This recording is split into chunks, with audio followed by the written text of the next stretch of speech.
This creamy nacho cheese dip is loaded with ground beef and chili beans, and you will absolutely love it. I'm Kate with Gift of Hospitality, where I feature vintage recipes for modern cooks. Today we are making the ultimate loaded nacho cheese dip. The recipe hails from an old church cookbook back in the 1980s, and it features an ingredient you either love or love to hate: Velveeta cheese. It really does make for the creamiest dip. We'll start the recipe with 1 pound of ground beef and 1 yellow onion.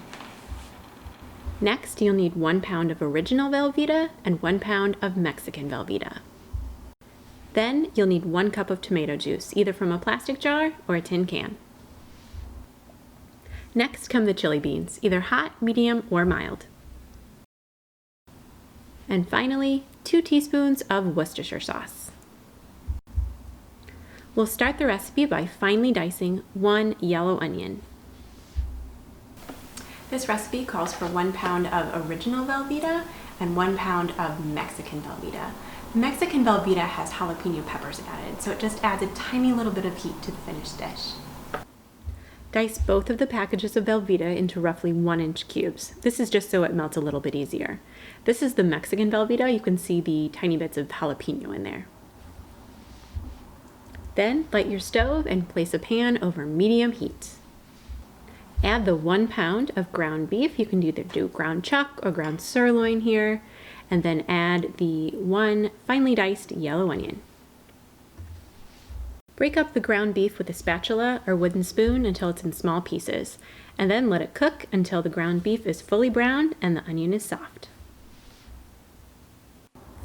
Add the diced Velveeta, followed by 1 cup of tomato juice. Then give everything a good stir. Keep on stirring it as it warms through until you get a creamy mixture and everything is combined.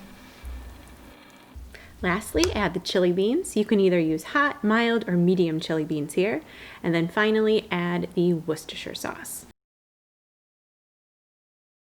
You can find chili beans along with the regular beans at your local grocery store. It has spices like cumin and chili powder added, so you don't have to add them to the finished dish. Give the dip a good stir until everything is combined and the ingredients are all warmed through. Place your favorite tortilla chips in a serving platter. I like a mixture of blue corn and yellow corn tortilla chips. And then ladle the warm dip directly into the serving platter. This is optional, but you can top with some finely sliced green onions. I think it makes the dish look really pretty and adds a pop of color. Take care not to let the nacho cheese dip boil on the stove. You're just warming everything together. Afterwards, you can transfer it to a slow cooker set to warm, which will keep it warm for dipping and scooping. And the dip is done. Grab a tortilla chip or even a soft pretzel and give it a dip.